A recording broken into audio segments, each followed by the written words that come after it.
our first panelist is Carolyn Jung. She is a passionate, multi-award-winning food and wine writer and cookbook author and former Pillsbury Bake-Off judge. And her latest book is called East Bay Eats, which is really a spectacular, wonderful book about personal stories of chefs, and you'll all have a chance to actually purchase those afterwards. She'll be signing books.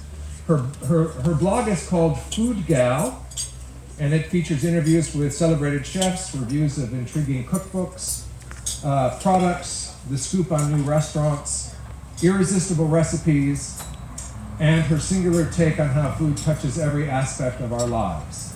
And I advise that you eat before you visit the blog because it will make you hungry. She lives in Silicon Valley with her husband, and she's obsessed with all things ginger and chocolate. And a good cookie. So Carolyn, would you like to take a few minutes? So thanks for having me here. This is my new cookbook, my second book. It's East Bay Cooks, and it is, I know you guys live here on the peninsula, but it's all about restaurants in the East Bay. And why did we choose to do a book on the East Bay? Because I think it's high time that there was one done. San Francisco always gets all the glory, so does Napa and the wine country. But the East Bay is so dynamic, and it has so much to offer, especially in terms of a wide range of ethnic cuisines and cultures and diversity. And I hope that you guys explore it through cooking and also from just going there and seeing what it has to offer, because it is just such a dynamic area nowadays. Thanks, Carolyn. Everybody can hear okay? Thumbs up? Good. So our next panelist is someone that I've actually known for a little while now. Janet Sluis is from Sunset Western Garden Plant Collection. She's the curator and plant developer. And if we had more time to have her tell you the story of how a plant gets developed and brought to market, it's fascinating. It's not nearly as easy as you all think it is. She is actually used to be based at the Sunset offices in Menlo Park that some of you may be familiar of. She's passionate about low water, pollinator friendly, regionally appropriate, and easy care plants. And you can see some of them right here. And we will have some for sale after our event today. And how many of you have been to Cornerstone up in Sonoma? Janet designed the Sunset Gardens up there, and is actually planning a little redo, so it'll be worth a revisit. Yeah. She's been working in large production nurseries for over 20 years. She lives in gardens in her 1920s Berkeley house, where she admits that she tortures plants. And it's actually part of her work. Go ahead, Janet. Yes, I like to say that I kill plants for a living. I do a lot of garden talks and speaking to people like yourselves, and I think that the thing that really has really resonated with me the most, and why I was really interested in being on this panel, is people always come up to me and they say, oh, I love plants, but I have a black thumb. I kill everything. And see, and it makes me so sad, because really, when you're talking about joy and gardening, everybody has a story, everybody has a connection with some sort of plant. And it's just a matter of finding a plant that really sparks joy for you. And I'm really passionate about inspirational gardening, and having low maintenance plants that are regionally appropriate is such a part of that. Because there's really no such thing as a black thumb. It's just not having the right connection of the plant for your personal space. So I'd like to talk about that a little bit more later. But yeah, my family's been in the horticultural seed business since the early 1800s. I'm a 6th generation Dutch seed company. My family's responsible for orange carrots and iceberg lettuce. Wow. So yeah, nutritionally, I have to make up for that now somehow. It's all my fault. And I did put a little plant. Yes, so this is one of my favorite plants. This is the... Does that bring you joy? This brings me joy. There's a couple of plants. This is the petable lavender. So We struggle with lavenders in California because they don't really particularly like hot, dry climates, believe it or not. But this is one that does. So this is lavender merlot. It's coming out of New Zealand. And the fragrance is really in the foliage. So everybody needs to come and pet this plant and have a smell of it, because you can get that wonderful lavender smell just from the foliage itself. And if you plant this in the garden, you can take cuttings off of it and bring it in the house. You can use it in a cut flower arrangement. It's a great natural moth repellent, so this can just naturally dry. You can use it as a potpourri and it'll repel moths, and it'll fragrance your house with this beautiful lavender scent. They're very easy to grow. They're relatively no water here for us in California once they get established. So these are the types of things that I'm trying to bring to the market for us. Thank you. And we actually have that in the garden on the other side of our by the gazebo. It's been a great performing plant for us. So our final panelist is Melinda Mendel, who's the founder and principal designer of Melinda Mendel Interior Design. She has her BA in Interior Design from Seattle Pacific University, and she's also studied in Los Angeles at the Fashion Institute of Design. And you've been working for about 10 years in practice. She lives here in Silicon Valley, and you have a garden. I do. And she lives with her husband and her English bulldog named Dolly. And those of you that know me know that there's always a dog connection. She collects vintage ceramics. We had that in common. We found that out on the phone. In fact, she brought a few things to sell that she's been collecting, but I need to be the first one to get to that table, so you all just sit tight afterwards. And she uses social media as a place to find inspiration, and also she'll talk a little bit more about that. She is on a mission, and I can understand this, on a mission to create the perfect gluten-free chocolate chip cookie. Oh. I didn't see how I'm tying things together. Melinda, a few words. Hey everyone, I'm really glad to be here with you all today. As an interior designer, what I do feels so important because it's so personal. I work in your homes. It's very intimate, and what I do can be something to enhance your home and enhance your life. Our homes, we know if they are cluttered, if they are dark and dim, we feel that, right? And we internalize that. In the opposite way, we can create joy, we can create efficiency, we can create a better mood for ourselves with how we live in our homes. If they are beautiful, if they have things that remind us of wonderful memories, right? The things and the way our home is laid out can have a huge impact on how we feel and whether we have joy or not. So yes, I collect these vintage ceramics. I brought a few of them here for you today, a few from my collection to share with you. And then something else I had done recently is started a little collection with some of my favorite fabrics for these clutch bags and carry-all bags. And this all started because I wanted to create something super special and unique and custom for some of my clients for the holiday gifts. And they were such a hit that I decided that I might as well make a few more and make a few more. So I brought some of this to share with you today too. Great. Okay. Now the tough questions. And actually, I think you have the opportunity to ask questions as well. We've put little cards in. Am I right, Deanna? Yes. You have a place where you can write your questions out. We'll be doing those in a few minutes, and Deanna will be coming around to pick up your questions. So make them easy and pertinent. So let's just start out about something that we talked about. We just had breakfast, and we had a lovely visit, and we discovered that some of us have Martha Stewart stories, but we're not going to tell those today. You'll have to come back next year if you want the good dirt on Martha Stewart.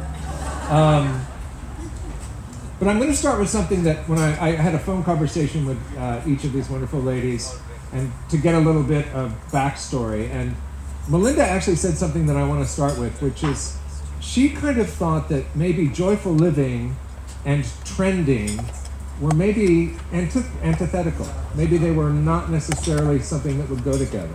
So would you kick us off a little bit on that, and then maybe the two of you can weigh in? Yeah, absolutely. So there are all sorts of wonderful and beautiful trends, and those can definitely give us joy and make us happy, right? And we like new things, we like new patterns and new colors and things, but I do think that it is not necessarily what gives us joy. And I think that the things that give us joy are the things that have more meaning, the things that spark those memories, the things that are beautiful in their own right? And like make your soul smile.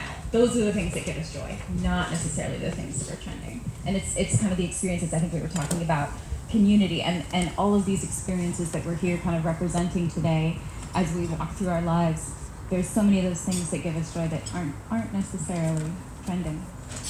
Well, I know that when I spoke with Carolyn, you mentioned that you thought many chefs were doing farm to table as kind of a trendy thing, and that blossoms and certain stems and things were, but at the same time, you also said that it was comfort food at the same time.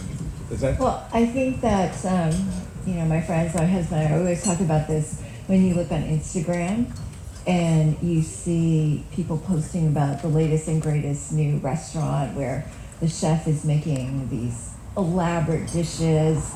They call them tweezer dishes for a reason, because every little thing is placed and there's just negative space on the plate and it looks like this work of art. And there's a time and place for that kind of food. It's celebratory food, it's special food, and people also like to brag that they have that food. But when it comes down to it, when you think about the things that you crave, it's not that food. I mean, you crave what? Spaghetti and meatballs, you crave fried chicken and biscuits, things like that. You're not craving the 4-hour tasting menu experience that you had necessarily, a year ago.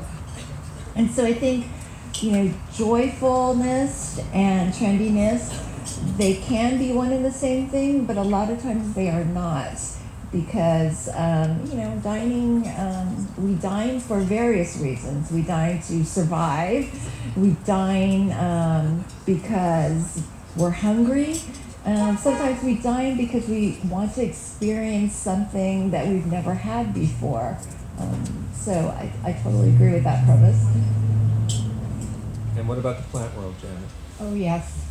So my story that relates to this in the plant world was I had designed a garden at the Menlo Park Sunset office, and we had our celebration weekend, and this young woman had come into the garden and she was looking at the flowers and the plants that we had in there, and she said, I just hired this really high-end, exclusive, well-known garden designer from San Francisco, and he's known for doing a pretty stark,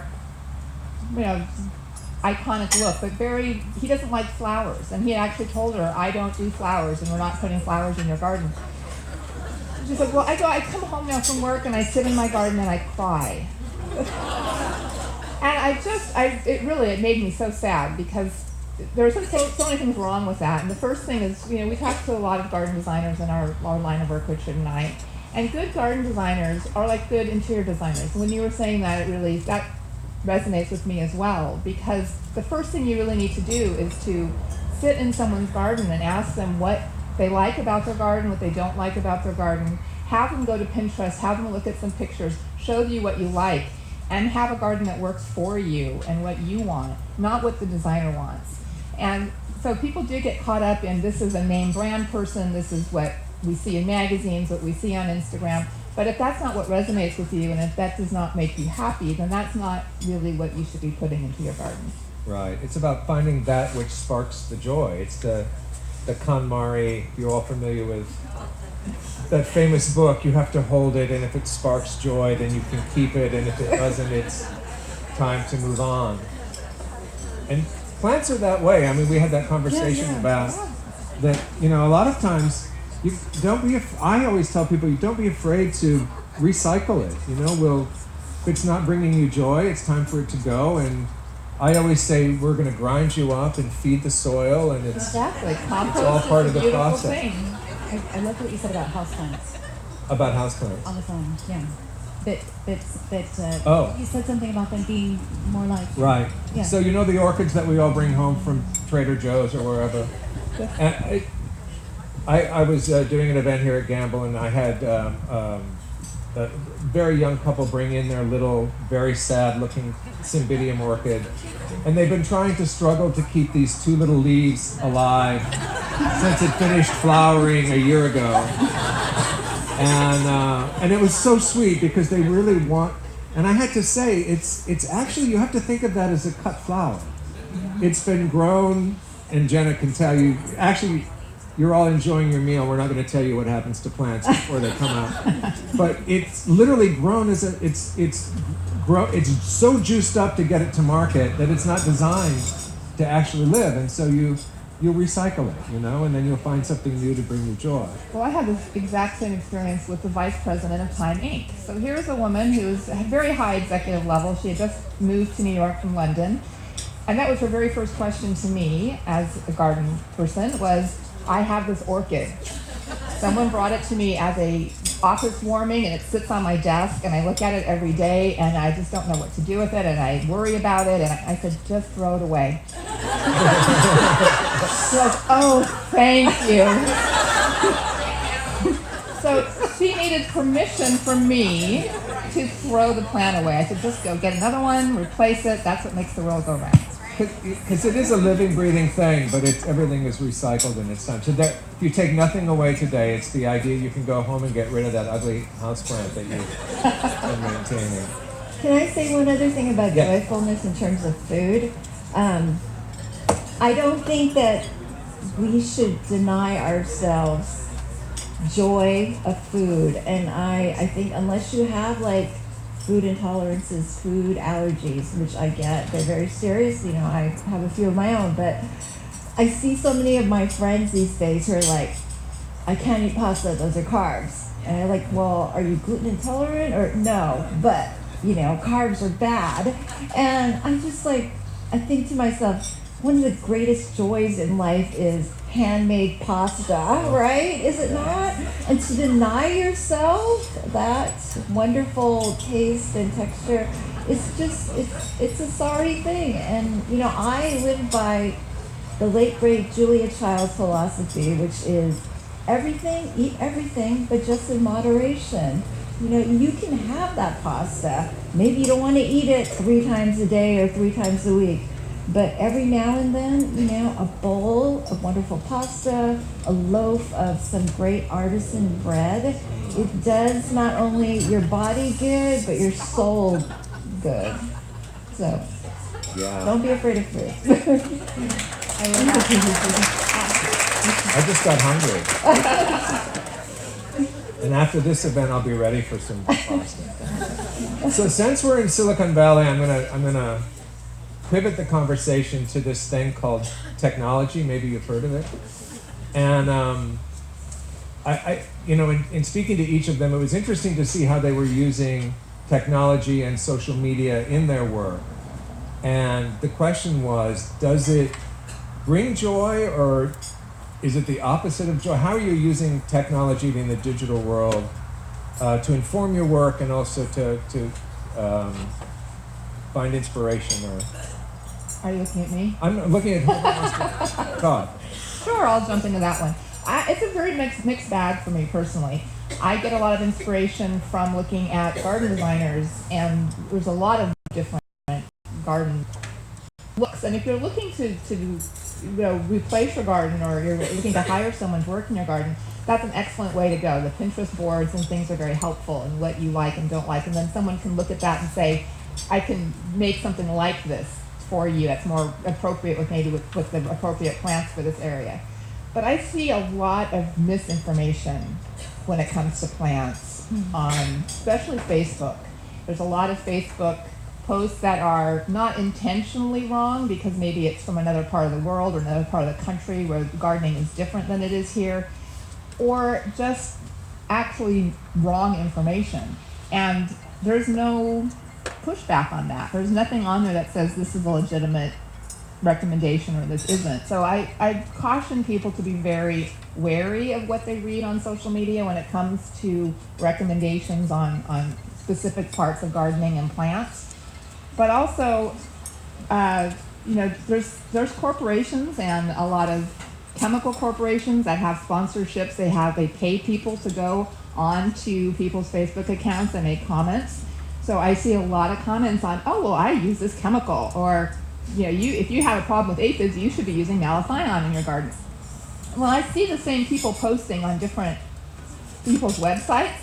I think, well, this person is probably not really a gardener. And you look at their profile, and they don't really look like a real person. It's like, what? And you hear, and it's true. These companies have figured out that one of their marketing techniques is to pay people to go on social media and to comment on these posts. So you would get people who, I was watching a Facebook page in Southern California, and they've been talking about how they were putting Asclepias, milkweed, to promote monarch butterflies in their gardens. And someone went on that same blog and was talking, or the same way, Facebook, and they were talking about how they had aphids in their gardens and they wanted to know what to do with aphids. And the same person who was talking about wanting to have caterpillars in their garden started talking about, oh, well, I use malathion and I spray everything to kill it. Yeah. So that really does, it drives me crazy. And I can't fix everything on the internet, right? It's like, where that joke with, I stayed up all night because I saw something wrong on the internet. Yeah. Be very skeptical with what you see. And if you find someone that you like, that you trust, then I would recommend following them. But, be thoughtful about it. Melinda? I think you said earlier that there's a love-hate relationship with technology and with social media, and I definitely can feel that. I think there's a point of saturation that I can get to where it's just, okay, I've seen enough for today. I've seen too much for today, and I really need to be kind of staying in my lane and focusing on the creative project right in front of me. But Instagram especially has so much inspiration, has so much so much creativity just available to us so instantaneously. I love following designers and architects out of Australia. I see wonderful things happen there. Different climate, different aesthetic. So I feel like we have access to something that I wouldn't be able to pick up on Australian magazine easily, but I have Instagram and I can hone in on the inspiration and the other designers that I like to follow there. Certainly what I love, I think, the most is being able to connect and find artisans and makers. I think that's something that the past maybe 5 years or so especially has been a high point to me of having access to the world through social media. You kind of go down a rabbit hole and you discover something brand new, or you discover something who is creating something so beautiful. Things that give me joy are things that are sculptural, things that have pedestal bases. You'll see at my table out there. Things that are handcrafted, that are really like artisan, that are one of a kind, right? That are made especially for me, especially for you. And those are the people that I love finding on Instagram.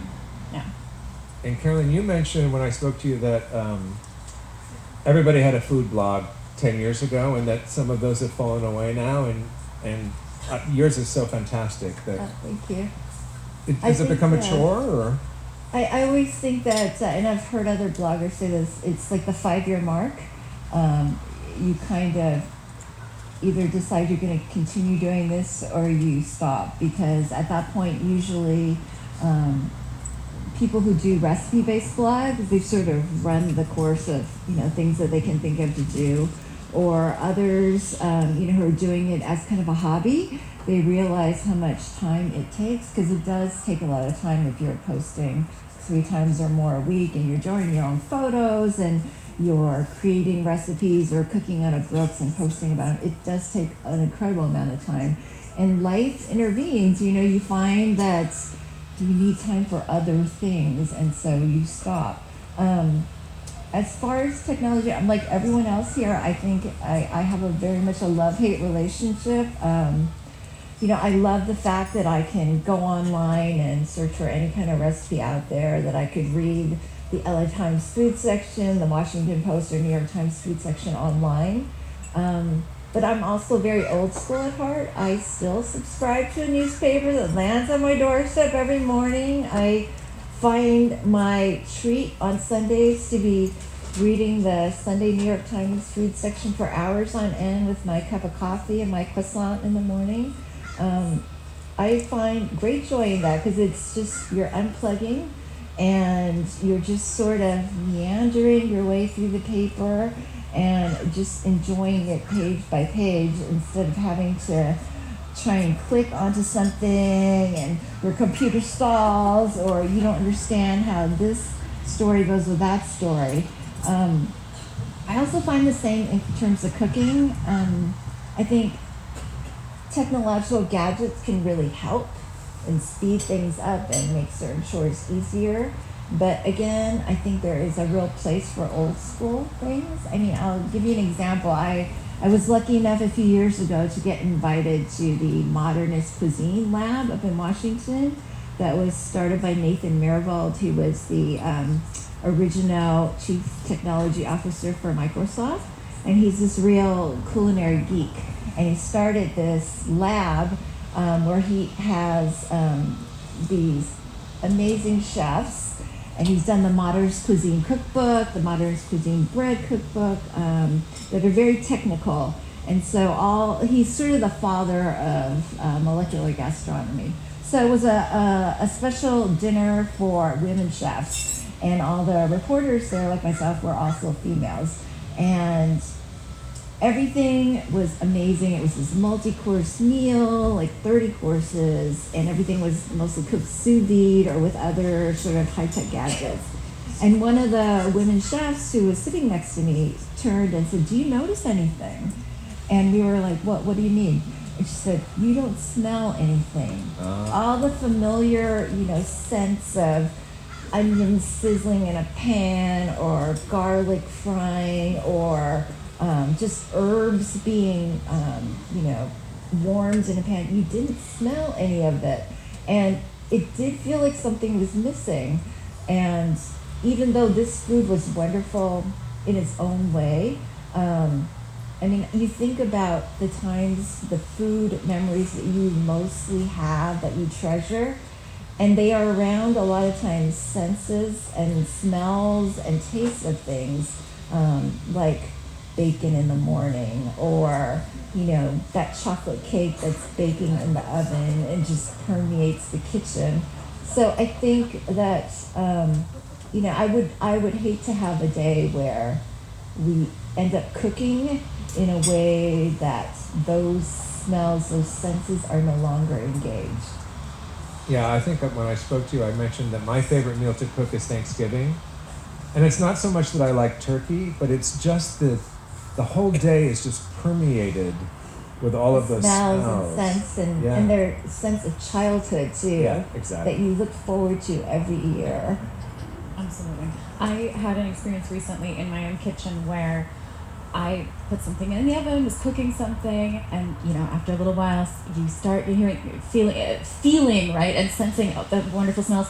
And I was instantly transported to my childhood in my grandmother's kitchen, and I was like bowled over with this good memory of like being in her space. Right? I could feel her tile on her kitchen floor under my feet, and I was there in her kitchen. And those are absolutely the things we need. We don't want to be forgetting that we need all these senses. And smell is such an important thing. Yes. It's a memory trigger, and it's the same with flowers. It's one of the things when we talk about, my mother went to the Netherlands once and came back when I was very little, and she had freesias for the first time, and we didn't really have freesias here in the United States yet. And to this day, if I smell freesias, I think of my mother, and I have them in my garden because of her. And so they really do. There's a lot of memory triggers with food, but also with flowers. It's wonderful. And you mentioned that you have a baking connection? Do I? Well, you mentioned that you share your house with your sister. Oh yes, my sister is a baker. She is. And a mixologist. She makes wonderful cocktails. Oh, look at you. I pick my housemates well. And audition for the role. We've actually been talking about coming up with some botanical mixes for one of our next fundraisers. So stay tuned for that. For some curated cocktails here. We'll do an evening event for that, though. How are the mimosas, by the way? Is everybody having a good time? I see smiles out there. That's a good sign. Okay, so, everybody leads a really busy life these days, and I'm going to pick up on something that I got off of your Instagram. I follow all of them on Instagram now. They have great Instagram, incidentally. And somewhere, I think, in the follow-up email, we'll be sending you contact information for all of this. But you had a wonderful hashtag, and a hashtag is just something you can put on your Instagram pictures that people can then click on and see all the pictures that correspond to that hashtag. And you had said spaces that support a meaningful life. And that's kind of is that like a branded, curated hashtag that you have? And what does it mean to you?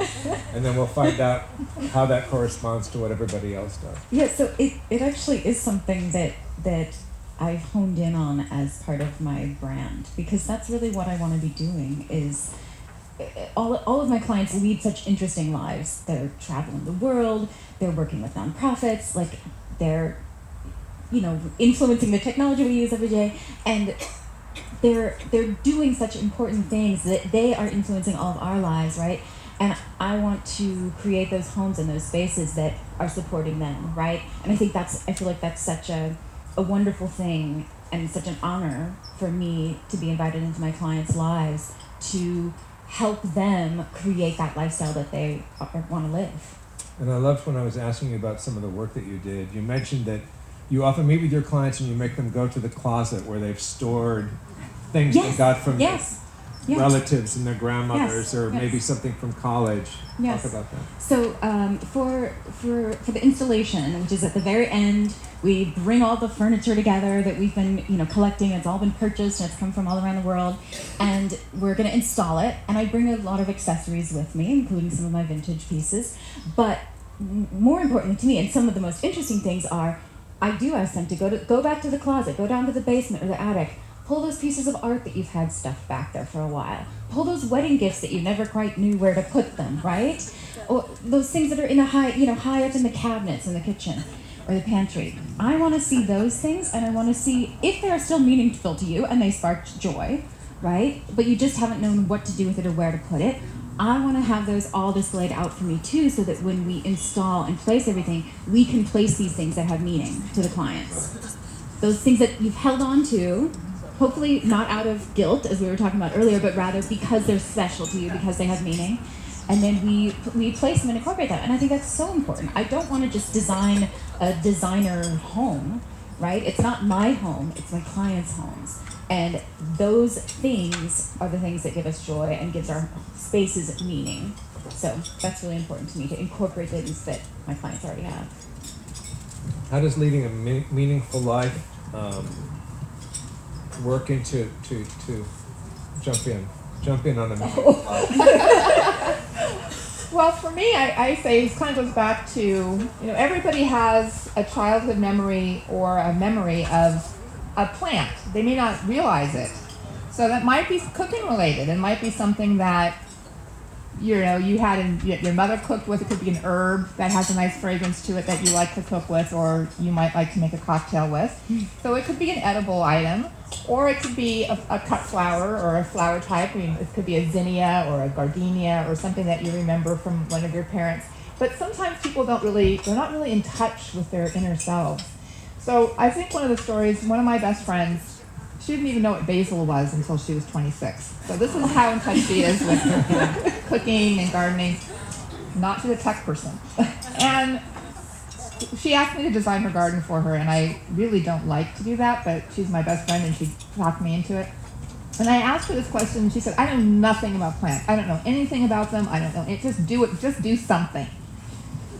So a few weeks later, we went to her mother's house for dinner, and her mother had these double delight roses that she had cut and brought into the house. And I asked her mom, I said, do you grow these? She goes, oh yeah, I have some, I don't know what they are. They came with the house, or these roses. So I planted them in Shanna's garden, and she came back to me a few months later, and she said, I didn't realize how much I really loved that rose. But now I'm cutting those flowers and bringing them into the house, and they remind me so much of my mother. And there's just a lot of connection between gardening for me and my mom. My mom's been gone for 16 years now, but I have plants from her garden. I have irises in my garden that are from her, and when they bloom, they remind me of her, and freesias remind me of her. And there's just a very loving memory for me and my mother because of that. And I think a lot of people have that, and they have that memory in them somewhere, but they don't really realize it. And you have to kind of step back and look at it and be open to those memories and to what reminds you of things, and have those in your garden, because it really does, it sparks joy. It makes me happy whenever I see them. And that reminds me about what we were talking about that I love so much about your book, is that you tell the stories of how these chefs came to be so impassioned with their food. And it's the connection. Well, I always think I have one of the best jobs ever because as a writer, I get to ask anyone any question. They may not want to answer it, but I can ask it. And you'd be surprised to how often people will just talk about anything. And one of the most rewarding things for me is to be able to tell their stories.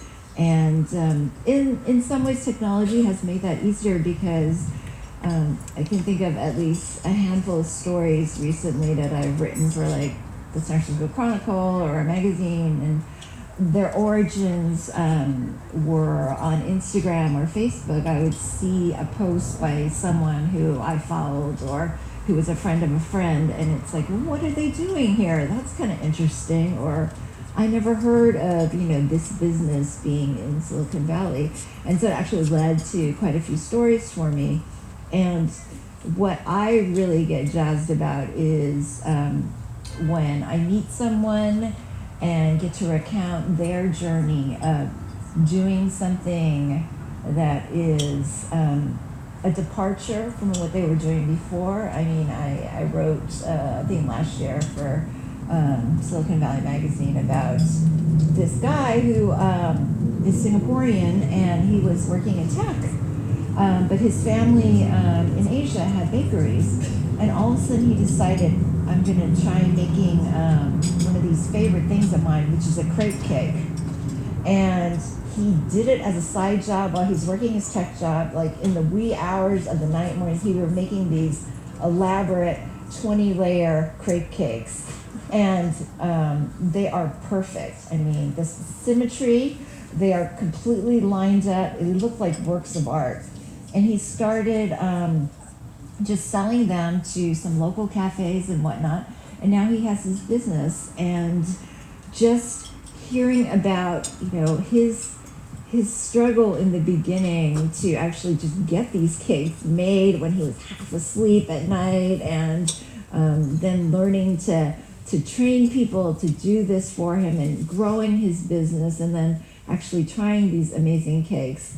It was just, and I think I was the first person he was very nervous when he first met me because he'd never been interviewed by a reporter before, and he was like, whoa, what do I need to say? How do I prepare for this? I mean, just be yourself. I just want to ask you, how you came to do this.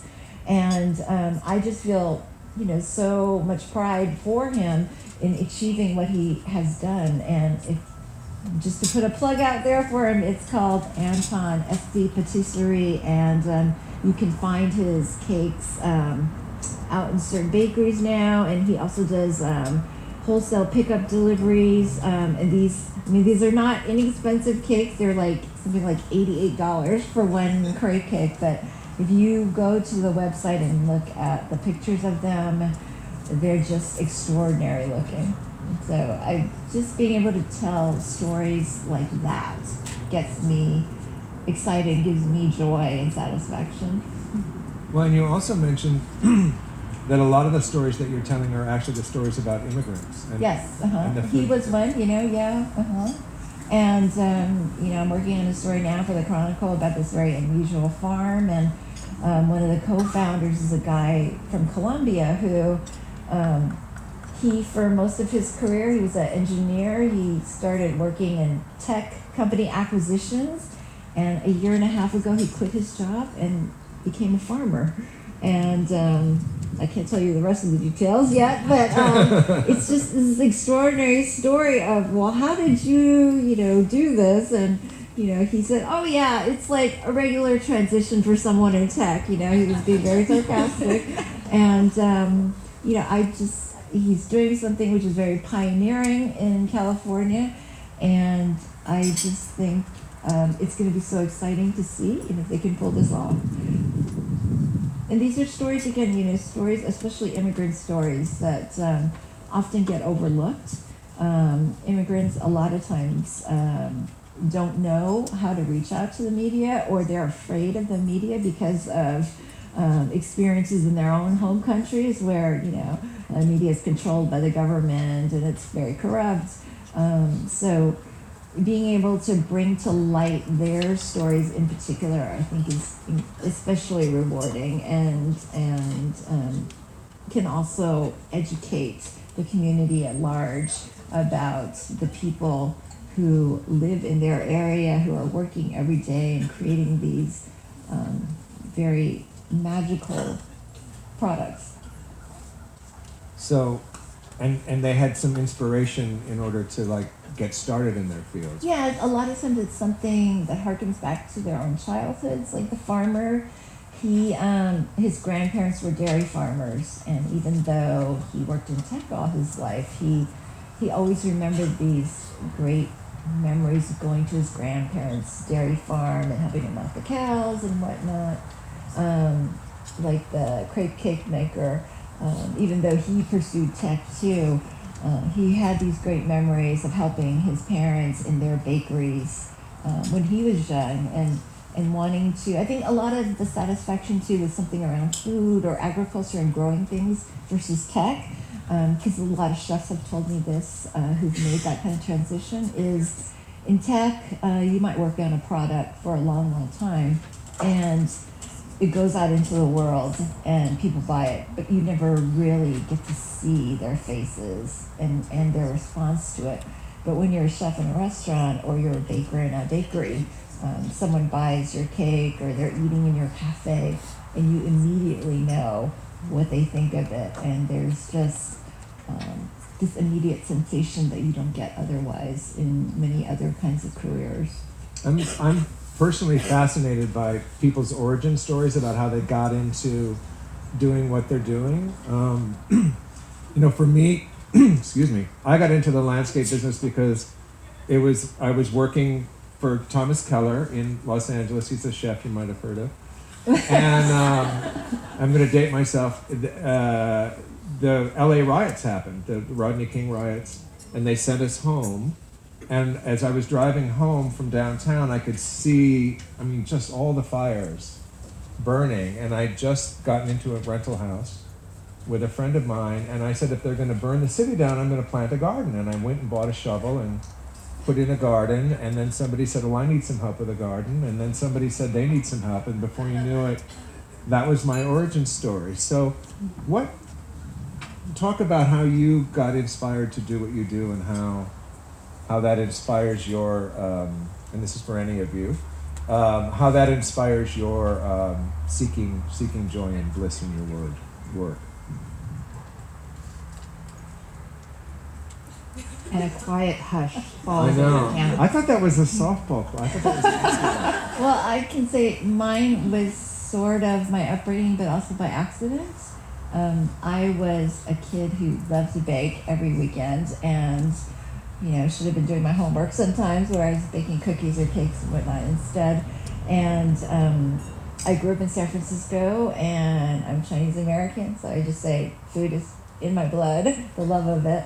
I was the type of kid who, my best friend and I, when we were in high school and college, we didn't give each other normal Christmas gifts. We would save up our money instead and take each other to dinner, like at Masa or Chez Panisse and stuff. Nice. So I always loved to read and write, and didn't necessarily know what I was going to do with that, and had declared myself an English major going into college, again, not knowing what I was going to do with that type of degree. And lo and behold, because of Proposition 13, I am doing what I do now, because I was in high school, and the result of the property taxes being cut was that a lot of classes weren't being offered that were normally offered, and there were only 2 options for an English class for me that I hadn't taken yet.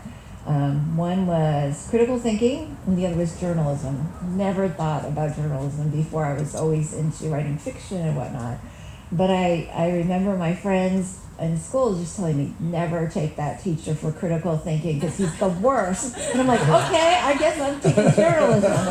So I did, and I thought it just clicked. It's like, wow, this is a way to like actually perhaps write and maybe make a living at it. And so my first day of college, I changed my major to journalism and started on internships at the Boston Globe, the Portland Oregonian, and I got hired at a paper in Florida, and then made my way back to the Bay Area because Florida is not the Bay Area anyway. So was lucky enough to land at the Mercury News, where I spent half of my career actually covering hard news. So everything from city council meetings, late nights doing that, to covering trials, to my last news beat there, which was race and demographics. And the food editor at the time decided to go on maternity leave, and then she ended up actually not returning to the paper. So the job came open, and I'd never given a thought to doing it. I was not one of these people who always dreamed of being a food writer. It wasn't on my radar. But my friends who were my colleagues at the paper were probably sick of me always talking about food, said, "You're going to apply for that, right? Because that's like, your dream job." And I said, "Really? You think so?"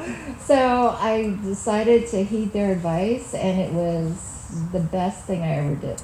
So that's how I came to do what I do.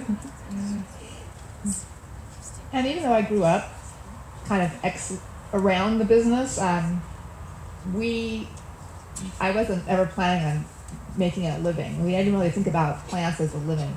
But we grew, my mother particularly, we would get seeds. So I was like the only sixth grader probably in the country at the time who was growing kale.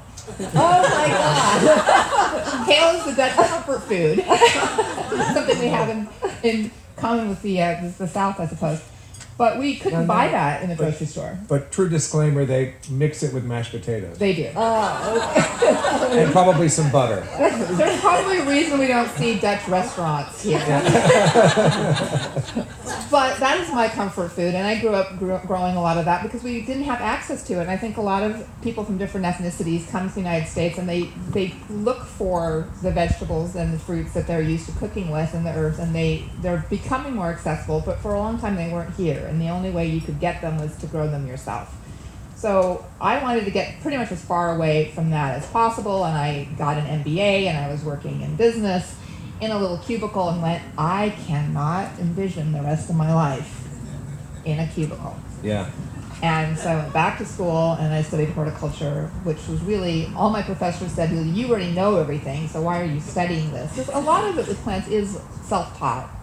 And then I went to work for a very large company, and I was in charge of production. I was director of production for a wholesale grower, and that was also not particularly the area that I wanted to be in. So long story short is after I started working with Sunset is when I really started to connect with people and see that plants weren't just something in a little box store, that they had brought joy and they mean things to people, and it's really changed my life too, and how I look at what I do for a living, and trying to give back a little bit of that. Right. A few minutes on your origin story? Yeah, I think I fell in love with design in high school when actually my family and my parents were remodeling the house. And what I loved was not necessarily the things that you immediately think of, the materials or the finishes. What I loved was, we're looking at the floor plan. Do we put the toilet here? Do we put the toilet here? do we have enough space in the knife drawer? Where do the appliances go? Like, I loved working that layout, both looking at the plan view and the elevation view, of figuring out, okay, well, if we're going to push the house out, what does that gain us? Does it gain us usable space, or can we actually make this work within the footprint of the foundation that we have? And so that's really where I fell in love with design. And those are the kinds of things that still make me so excited to work with my clients. Excites somebody, right? I love working the You're layout. like a spatial geek. Yeah, I love it. I absolutely love it. I love it. I will tell you one quick thing. Yeah. I have clients right now that have a big family like I grew up in, and they have a huge dining table. And so one of the things that we have to make sure is that this dining room is big enough for their big dining tables. They can have all these big gatherings, and that gives me so much joy because I grew up with a big dining table and a big family. So, Sweet. yeah. Okay, we're gonna transition to the question portion of our. So are you guys gearing up for this? Are you ready? Ready. I got some great questions. Speed I'm just dating. gonna, we'll see what we get to. We're gonna go, Deanna, for another 10 or 15. Okay. I love this question. Thank you, whoever submitted it. This is the crystal ball question. To each of you, what's around the corner in your field? Something we're not aware of now that we might come to know later. We're forecasting.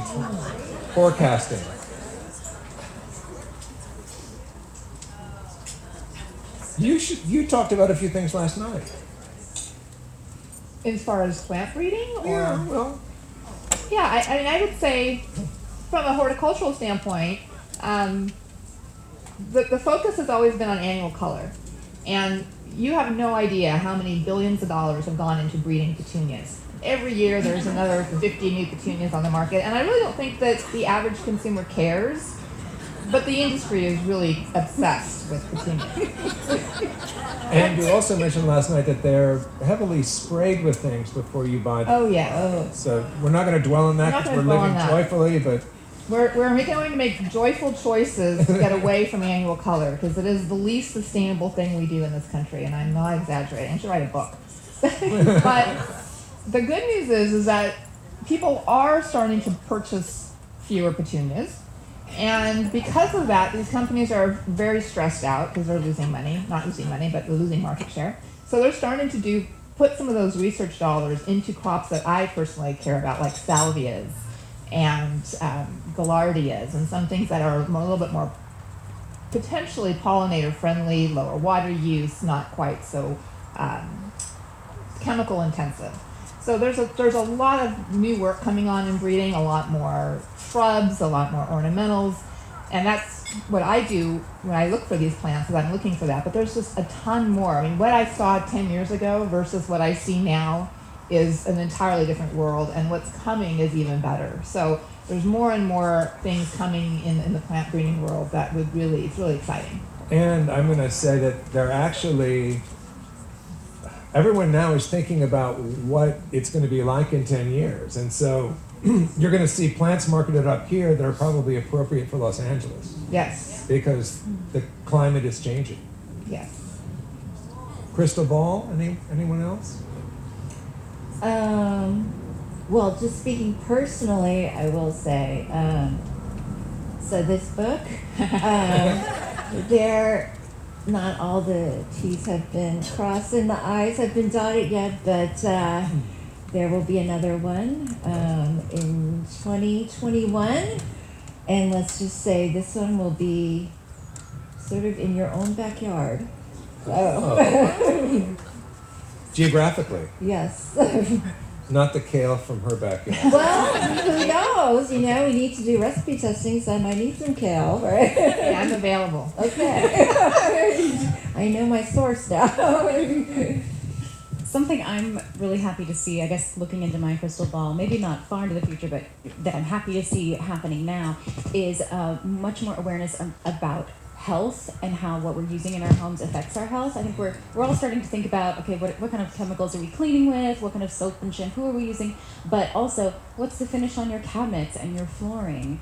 There was some news recently that came out that the fabricators that cut our countertops are exposed to silica dust, Right. and this can cause cancer and yes. And okay, that's not joyful, but what I'm happy to be seeing is that we're starting to talk about not just maybe our health as the end consumer in our homes, but let's think further up the chain to the health of everyone that is touching the product, making the product, finishing the product, because it's not just our health that matters; it's really everyone's health and everyone's life that matters up that fabrication chain. So mindful living can be joyful living. Yes, absolutely. Oh, I like that.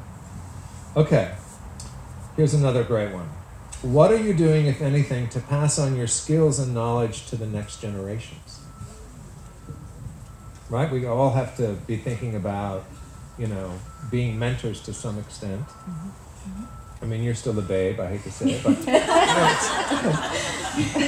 said the old gray-haired man. But anyway, anything that you can think of that might be inspiring or that you're thinking about in terms of bringing to the next generation legacy?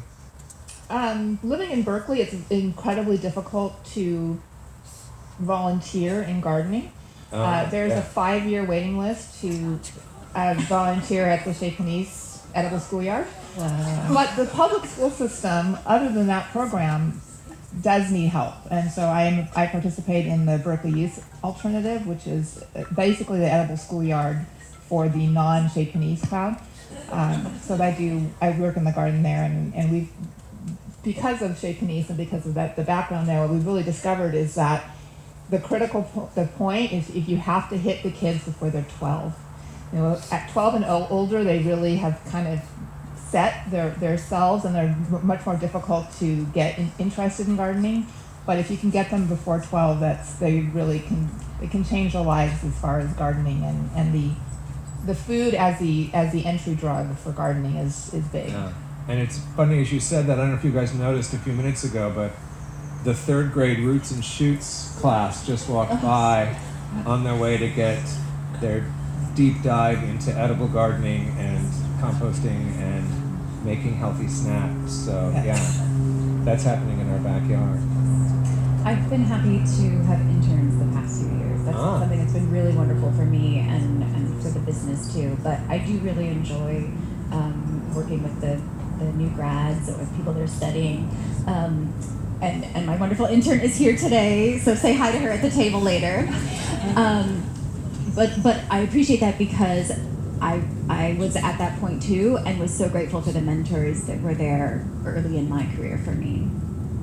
Right. I'm happy to give back like that. Okay, so our last question is, can you give us 2 easy tips or 1 easy tip in your specialty that we could go home and implement in our homes and garden today? So this is the big takeaway. Get your pencils ready.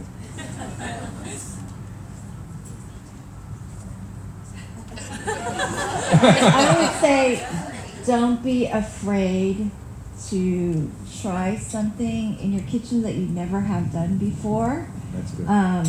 Even if it doesn't work out, and believe me, I've tried many recipes. We were talking about this earlier, out of cookbooks that just do not work.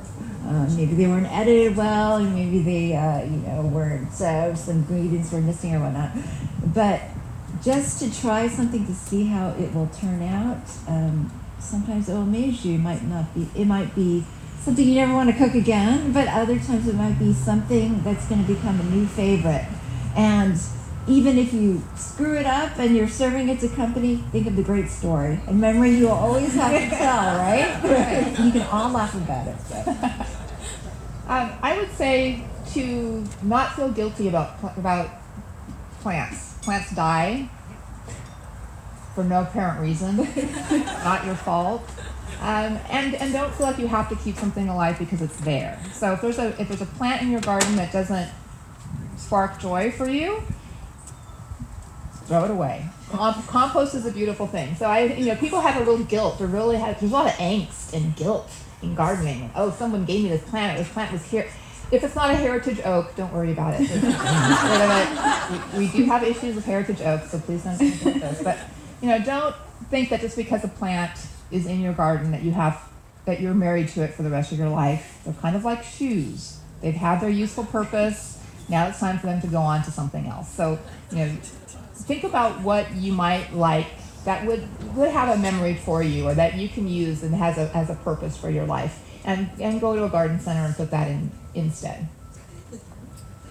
I have a lot of people ask me, well, does it go? Or I don't know how to do this because I'm not sure if it goes, if it coordinates, if it matches.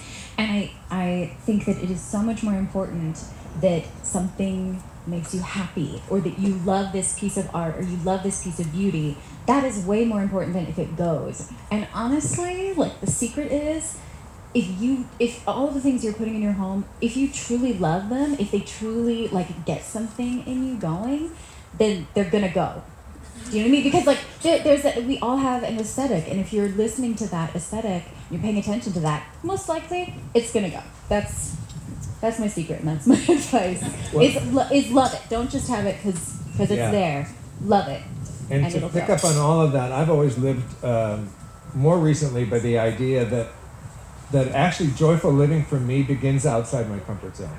It's trying something I've never cooked before, or doing some plants that I don't normally work with, or Fearlessly mixing patterns. yeah, and just being willing to actually be a little adventuresome.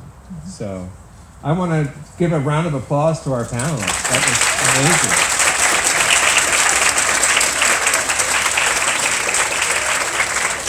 And thank you for all of those great questions. So I want to remind you of a couple things. I think Sarah talked about Gamble Garden, of course, is relying on donors for our existence. We did not get any funding from the city, and I think there is a fund in need form on your table. If you can find it in your hearts to donate, we would certainly appreciate it. And then I will make a plug for the fact that we have a new garden going on. I don't know if any of you noticed, on the corner of Embarcadero and Waverly on Monday, the lawn went away, and we're in process of making a new garden. So, and those aren't inexpensive. So thank you for your support. We are obviously open for shopping. The pop-up shop in the carriage house is open. Carolyn will be signing books and selling books. Janet will station herself. We have sunset plants for sale. We do, and I also have a little wonderful brochure if you want to pick one out that'll be out there. Yeah, and that brochure has great plants in it that you can also find at your And summer. I'm gracing the cover. It's my model. Yeah, Summer Winds and Wegmans are local carriers. And then Melinda will be at her table, where I will be the first one there to look to see what she's got for fabulous things for sale. So, oh, this is exciting. Wait, everyone pay attention. You may win something. I forgot. Underneath the green box that you had your breakfast out of, there may be a yellow sticker, and if there is, you've won the centerpiece, the floral centerpiece on the table. Thank you, and I'll see you in the shopping area. It's like Oprah. Oh, yes, and the box is designed to be recycled, and you can take that home and use it for regifting or for storing memorable things. And please go out and lead a joyful life. Thank you very much.